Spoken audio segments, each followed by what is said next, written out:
सबसे पहले लेकिन बात करेंगे पड़ोसी मुल्क पाकिस्तान की, जहां से एक बार फिर सत्ता पलटने वाले रुझान आने शुरू हो गए हैं। वैसे तो पाकिस्तान में सत्ता का तख्ता पलट सामान्य सी बात है, लेकिन इस बार संकट सिर्फ सरकार पर नहीं, सेना पर भी है, क्योंकि फील्ड मार्शल आसिम मुनीर शहबाज शरीफ को कठपुतली प्रधानमंत्री बनाकर अपनी मनमानी कर रहे हैं।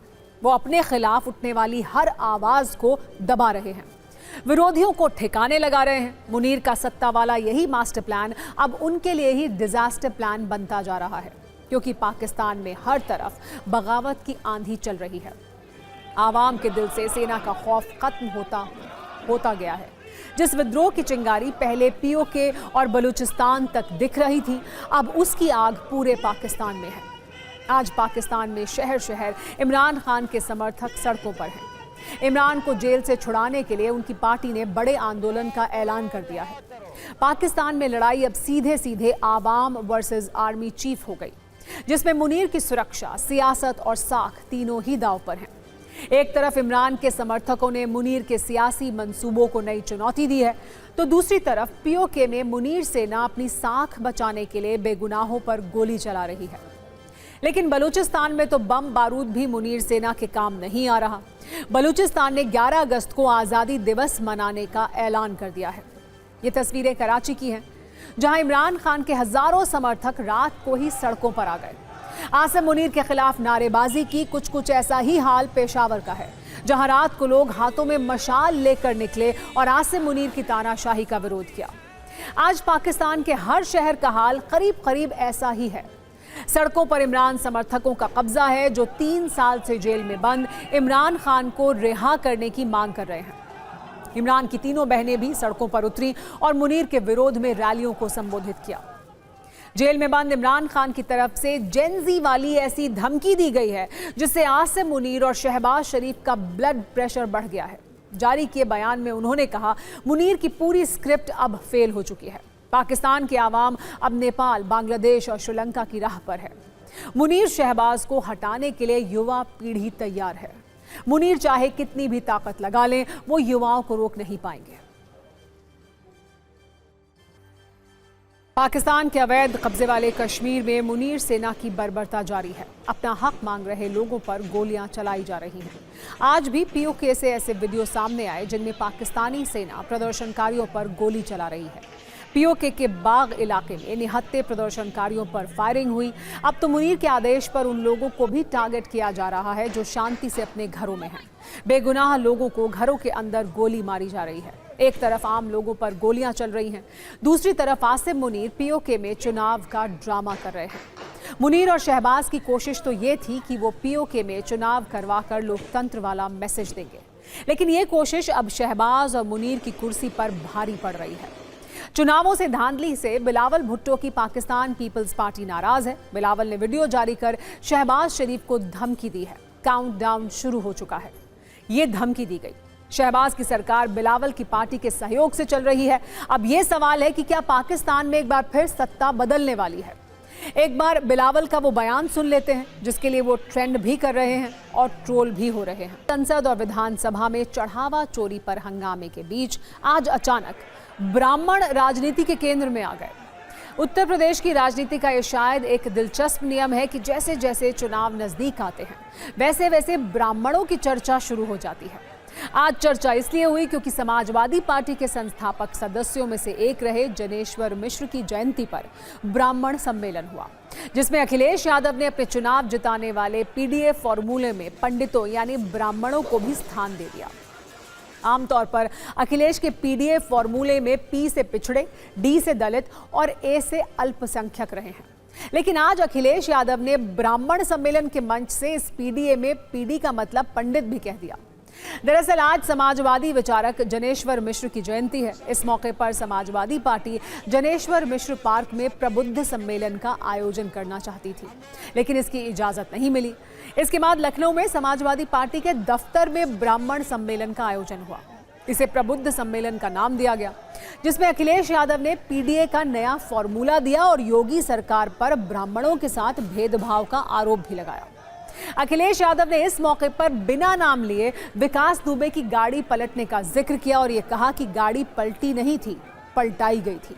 एक बार सुनिए अखिलेश यादव ने ब्राह्मण सम्मेलन में क्या क्या कहा, फिर ये बताएंगे कि अचानक से ब्राह्मण यूपी की राजनीति में इतने जरूरी क्यों हो गए हैं। जब से पीडीए से वो लोग हारे हैं, तब से पीडीए की नई नई परिभाषा बना रहे हैं वो लोग। वो जान लें कि पीडीए में पीडी जो है वो पंडित का शॉर्ट फॉर्म है। याद होगा जब गाड़ी पलटाई गई थी और मैंने उस समय कहा था कि ये गाड़ी नहीं पलटाई गई है, सरकार ने अपनी सरकार पलटने से बचा ली है। ये हमें और हमारे साथियों को तो मार ही रहे थे, लेकिन अब तो ब्राह्मण समाज के पीछे भी पड़ गए ये सरकार के लोग। भारत की धरती पर अगर एक भी उदाहरण हो कि जहां पर हमारे पूजनीय शंकराचार्य जी को स्नान करने से रोका गया हो, त्रिवेणी में स्नान नहीं कर सकते हैं, उन्हें धरना देना पड़ा। उन्होंने अपनी मांग रखी थी, मांगों को नहीं माना। जो हमारा सबसे बड़ा आत्मसम्मान होता है, जो एक ब्राह्मण समाज के लिए सबसे प्रतिष्ठित चीज है, धार्मिक चीज है, उन बटकों के साथ कितना अपमान इस सरकार ने किया वो कोई भूल नहीं सकता है। भगवान कृष्ण और सुदामा की दोस्ती आज की नहीं है, बताओ कितने हजार साल पुरानी है। किस युग की है दोस्ती कि दुनिया में ऐसी दोस्ती किसी के बीच नहीं है। अगर कोई दूसरा उदाहरण हो पूरे धरती पे तो हमें बता दो। समाजवादी पार्टी के ब्राह्मण महासम्मेलन पर बीजेपी हमलावर है। बीजेपी का कहना है कि समाजवादी पार्टी को ब्राह्मण समाज से कोई लेना देना नहीं है। इनकी सरकार में ब्राह्मणों का सबसे ज्यादा अपमान हुआ, ब्राह्मण इनके बहकावे में नहीं आने वाले हैं।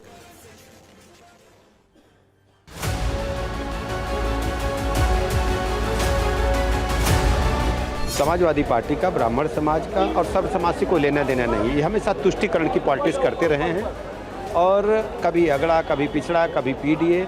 ये मुस्लिम वोट बैंक के लिए काम करते हैं, इनका आम जनता से कोई लेना देना नहीं है। आज कह रहे हैं कि पीडीए में पंडित भी शामिल। आपको पता है, कभी ये अगड़ा बोलते हैं पीडीए है, कभी पिछड़ा बोलते हैं, कभी अल्पसंख्यक बोलते हैं। इनका सर्व समाज से कोई लेना देना नहीं है। हमारे जैसे लोग तो हतप्रभ हैं कि समाजवादी पार्टी को अचानक इतना ब्राह्मण प्रेम कहाँ से उमड़ आया है। और उनके दौर में भी ब्राह्मण था, जब मौका मिला था उत्तर प्रदेश की जनता ने उनको चुन के भेजा था तो किस कदर ब्राह्मणों का अपमान किया। किसी बहकावे में उत्तर प्रदेश का ब्राह्मण नहीं आने वाला है, समाजवादी पार्टी कितनों सम्मेलन कर ले। देखिए, बिल्कुल समाजवादी पार्टी सबको लेकर के चलती है, ब्राह्मण समाज को भी, पिछड़े वर्ग को, दलित लोगों को भी, सभी लोग समाजवादी पार्टी में हैं। समाजवादी पार्टी के ऊपर समाज के किसी भी वर्ग को कोई एतबार नहीं है।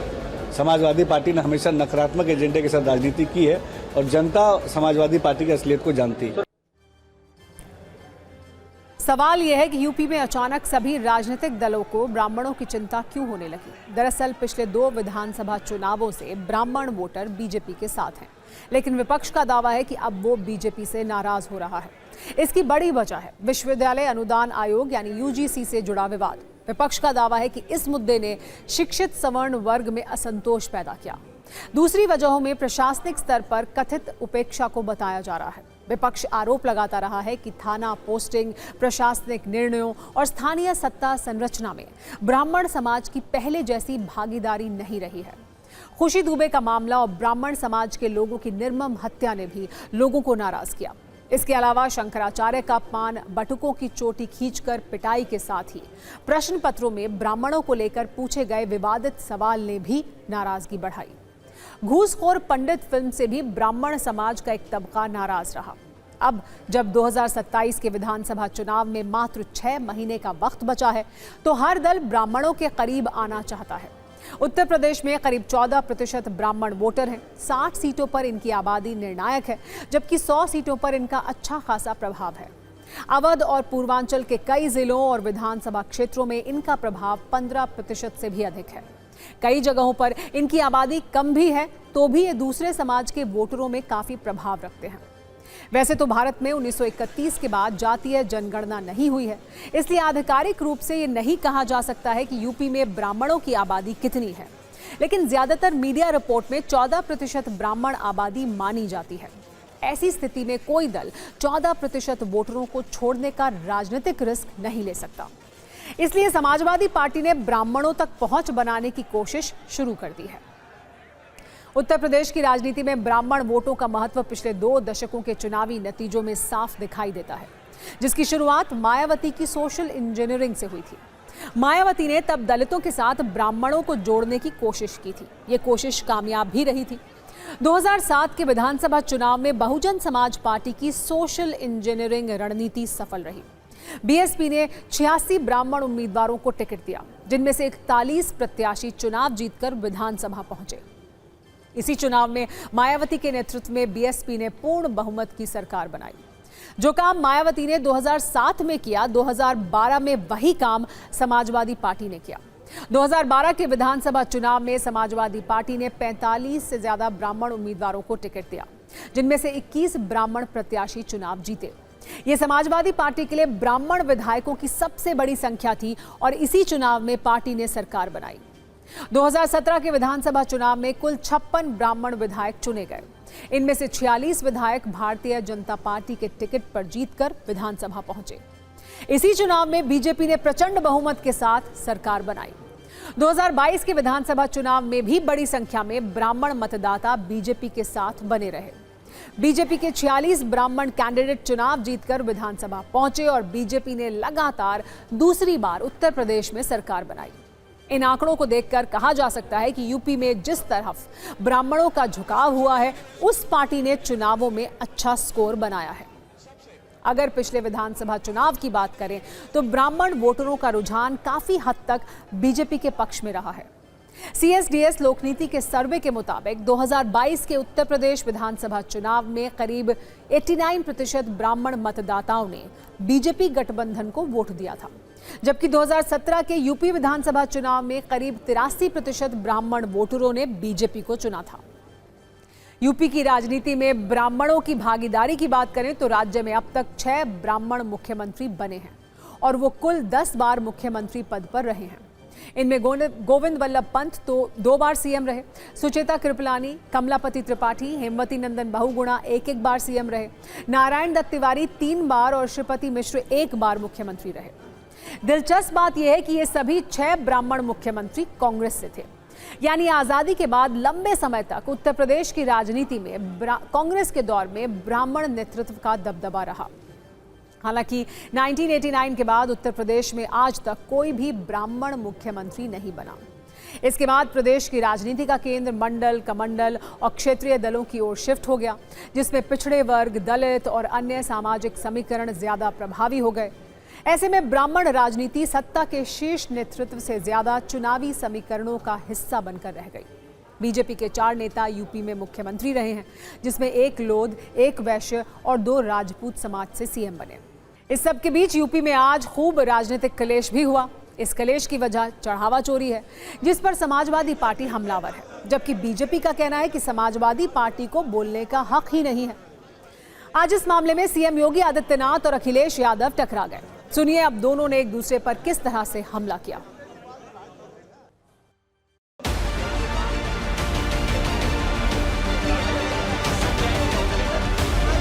समाजवादी पार्टी के दोहरे चरित्र के खिलाफ, जो दलित विरोधी है, पिछड़ा विरोधी है, युवा विरोधी है, किसान विरोधी है, महिला विरोधी है, गरीब विरोधी है, इन सब चेहरे का उजागर आज उत्तर प्रदेश सदन ने किया है। मुख्यमंत्री जी वर्ल्ड रिकॉर्ड बना रहे थे अयोध्या जाने का। बताओ, सबसे ज्यादा मुख्यमंत्री जी गए हो, सबसे ज्यादा अयोध्या गए हो, और उसके बावजूद भी उन्हें चोरों का नहीं पता लगा, चंदा चोरी का नहीं पता लगा, गुप्तदान का नहीं पता लगा। बीजेपी के लोग क्या कह रहे हैं कि रसीद लाइए, आपने चंदा दिया कि नहीं दिया है, रसीद दिखाओ आप। इससे ज्यादा घटिया बात कोई नहीं हो सकती है। समाजवादी पार्टी के इस अलोकतांत्रिक और संवैधानिक व्यवहार को, जो शर्मनाक व्यवहार लगातार सदन में देखा गया है, हम इसकी निंदा करते हैं। आज चोरी किसने किया? सरकार ने जब चोरी स्वीकार कर ली तभी तो एसआईटी का गठन हुआ, और फिर क्योंकि एसआईटी न्याय नहीं दिला पा रही थी इसलिए एसआईटी के बाद एसआईटी बनाना पड़ गया। तो ये सरकार की बड़ी हार है जो सरकार स्वीकार नहीं कर पा रही है, इसलिए सदन नहीं चला रही। चढ़ावा चोरी का मुद्दा सिर्फ बयानों तक नहीं सिमटा हुआ है। यूपी विधानसभा में भी इस पर हंगामा हुआ। समाजवादी पार्टी ने विधानसभा के अंदर और बाहर प्रदर्शन किया तो सरकार की तरफ से कहा गया कि विपक्ष को जनता के मुद्दों से कुछ भी लेना देना नहीं है।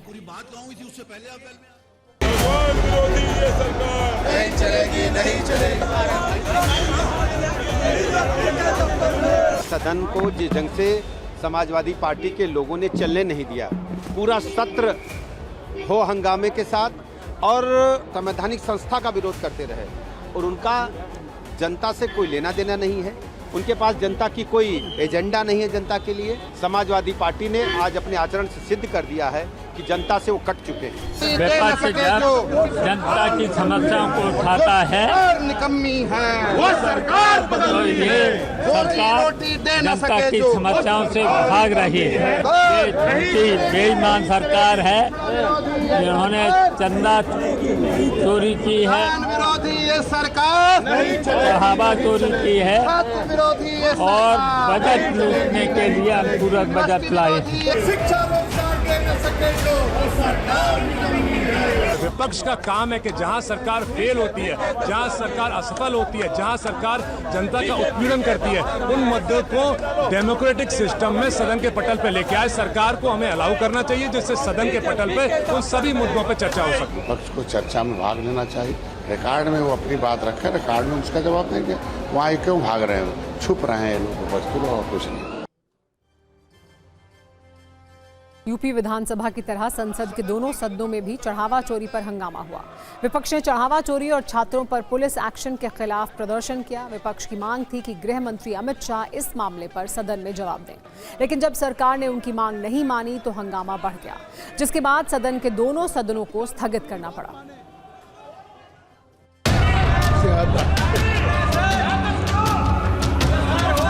नियोजित तरीके से पोस्टरबाजी करके प्रदर्शन कर सदन की गरिमा को घटाना चाहते हैं।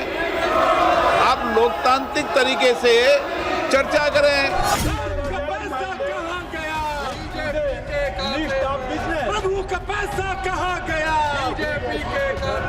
I am requesting to everybody, please kindly take your seat or let us, you should allow to run 0 hour। 2 दिन से आप न क्वेश्चन आवर चलने दे रहे हैं न 0 आवर चलने दे रहे हैं। केसरी वेणुगोपाल संसदीय कार्य मंत्री अच्छा है, संसदीय कार्य मंत्री बोल रहे हैं। आदमी अच्छा है, मैं दिल से कहता हूँ अच्छा आदमी है, लेकिन अच्छा आदमी कोई फायदा नहीं है क्योंकि वो अपना सांसदों को समझा नहीं सकते। हम लोग चर्चा के लिए रेडी है, लेकिन वो दबाव ना डालें। अभी लोगों को मैसेज भी क्लियर हो गया कि पार्लियामेंट को नहीं चलाना ये विपक्ष का टारगेट है। कांग्रेस पार्टी, कम्युनिस्ट पार्टी और ये समाजवादी पार्टी, ये तीनों पार्टी भगवान राम का विरोधी है। तीनों ने हमेशा भगवान राम को विरोध किया है, भगवान राम का अपमान किया है। मैं चाहता हूँ कांग्रेस पार्टी, समाजवादी और कम्युनिस्ट पार्टी देश से माफी मांगे और भगवान राम को जो उन्होंने अपमान किया उसका भी माफी मांगना चाहिए। The people who looted the donation of Ayodhya is now making allegation that Congress is Ram Virodhi or Samajwadi Party is Ram Virodhi. People will laugh on it. What we are asking for a discussion and action to be taken against those who have taken money from Ram Mandir donation. No, they have no answer for that. They are completely covering up the people who theft. इन हंगामों के बीच परिसीमन bill को लेकर राजनीतिक हलचल तेज हो गई है। सूत्रों के मुताबिक परिसीमन और महिला आरक्षण संशोधन बिल के लिए जल्द विशेष सत्र बुलाया जा सकता है। 13 अगस्त को मॉनसून सत्र खत्म होने के बाद सत्र अवसान नहीं किया जाएगा ताकि जरूरत पड़ने पर तुरंत विशेष सत्र बुलाया जा सके। सरकार पहले इन संवैधानिक संशोधन विधेयकों के लिए जरूरी 2/3 समर्थन जुटाने में लगी है। सूत्रों का दावा है कि सरकार ने कांग्रेस समेत विपक्ष को 16, 17 और 18 अगस्त को विशेष सत्र बुलाने का प्रस्ताव भी दिया है। कांग्रेस ने कहा है कि वो साथी दलों से चर्चा करने के बाद अपना रुख बताएगी।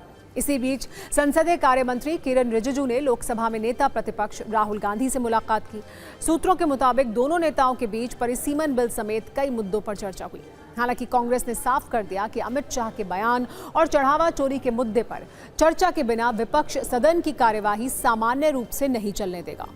सूत्रों के अनुसार एक हफ्ते में राहुल गांधी और किरण रिजिजू की ये दूसरी मुलाकात है। माना जा रहा है कि सरकार परिसीमन बिल पर सहमति बनाने के लिए विपक्ष, खासकर राहुल गांधी के साथ संवाद बढ़ा रही है। राहुल गांधी ने सरकार से कहा है कि वो पहले पार्टी और विपक्षी गठबंधन के सहयोगी दलों से चर्चा करेंगे, उसके बाद ही अंतिम रुख बताएंगे।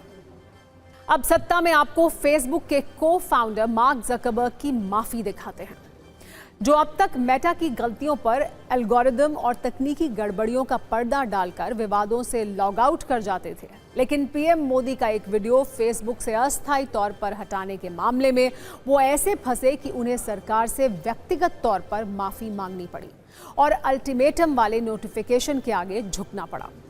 आज मार्क जकरबर्ग ने भारत सरकार को एक व्यक्तिगत माफीनामा भेजा है। इसमें जकरबर्ग ने पीएम मोदी का वीडियो फेसबुक से कुछ घंटों के लिए हटाए जाने के मामले में भी माफी मांगी है। ये इसलिए हुआ क्योंकि भारत सरकार ने इस बार खुद मार्क जकरबर्ग से माफी मांगने को कहा था।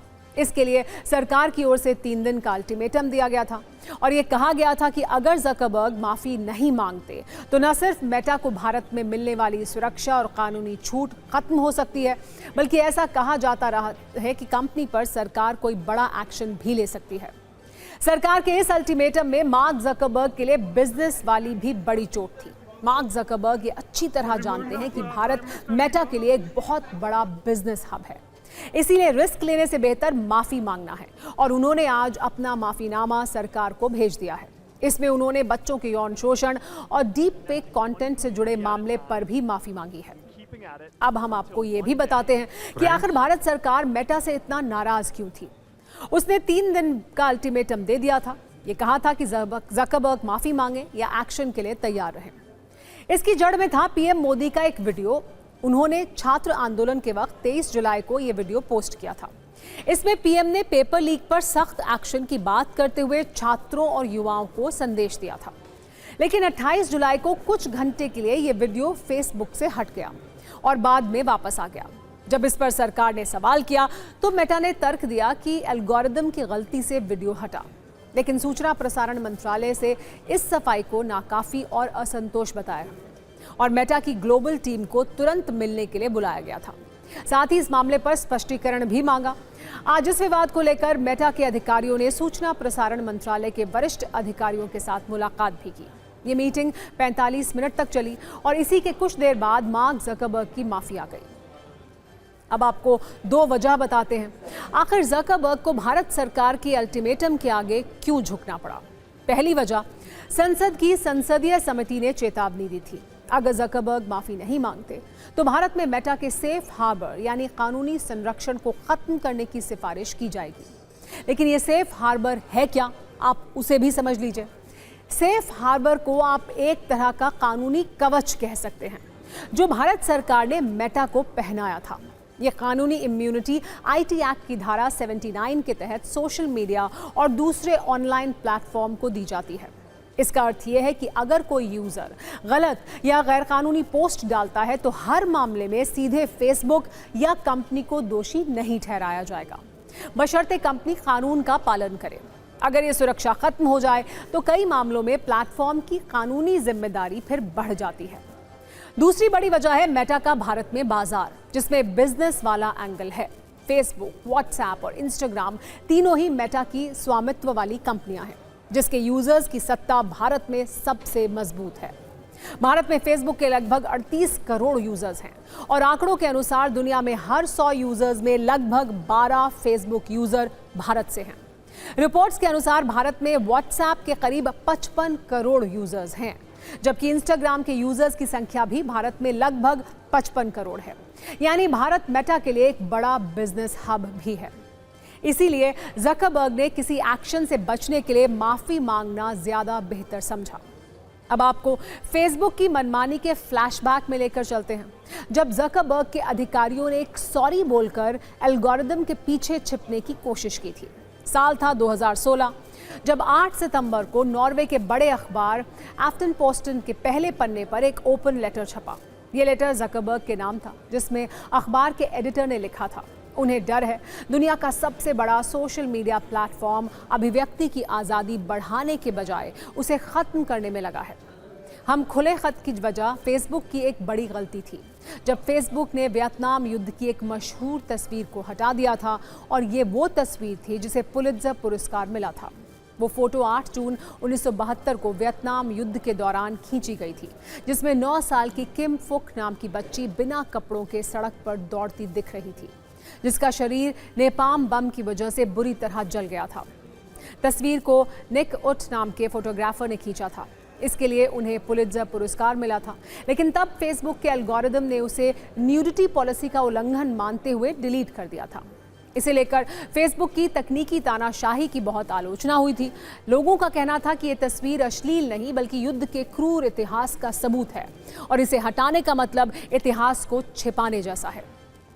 विरोध को देखते हुए तब फेसबुक ने यह माना था कि उससे गलती हुई और सब एल्गोरिदम गड़बड़ी की वजह से हुआ। अब 2026 में भी ऐसा ही हुआ है, वो भी तब जब पीएम का वीडियो सिर्फ एक संदेश था, उसमें ऐसा कुछ नहीं था जिसे आपत्तिजनक कहा जा सके। इसलिए मेटा का एल्गोरिदम का बहाना इस बार नहीं चला। अब नजरिया 9। ज़करबर्ग ने फेसबुक के शुरुआती दिनों में एक बात कही थी, move fast and break things. लेकिन ज़करबर्ग भूल गए कि तेज चलने के साथ अरबों यूजर्स के लिए उनकी जवाबदेही भी बनती है।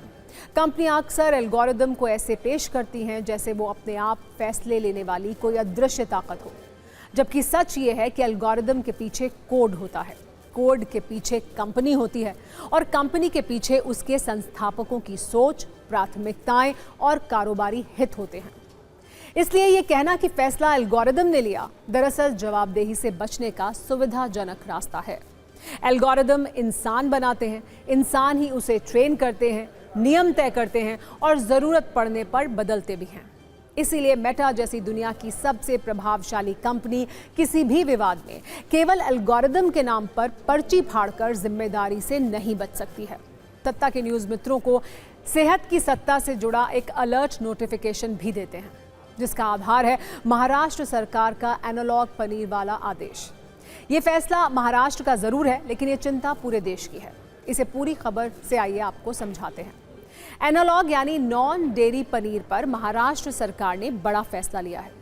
ऐसे पनीर के निर्माण, बिक्री, भंडारण, परिवहन, वितरण पर पूरी तरह प्रतिबंध लगा दिया गया है।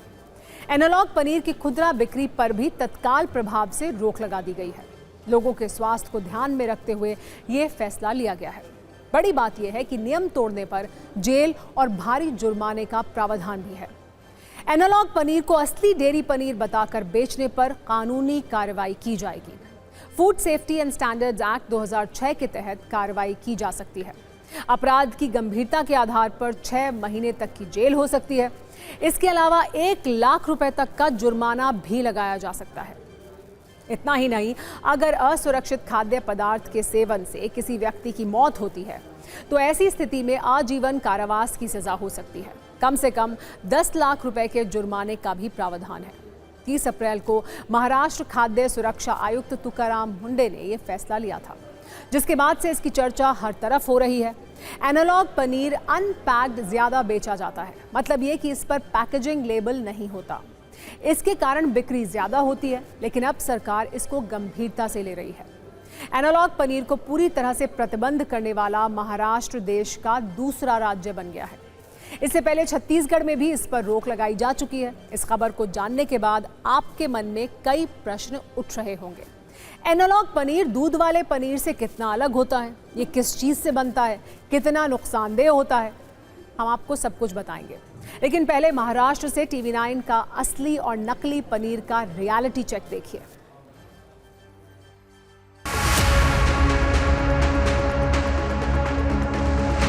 मैं इस वक्त बांद्रा कलानगर के अमेय होटल में हूं। यहां पर दूर से लोग खाना खाने आते हैं। देख सकते हैं पूरा होटल यहां पर भरा हुआ है।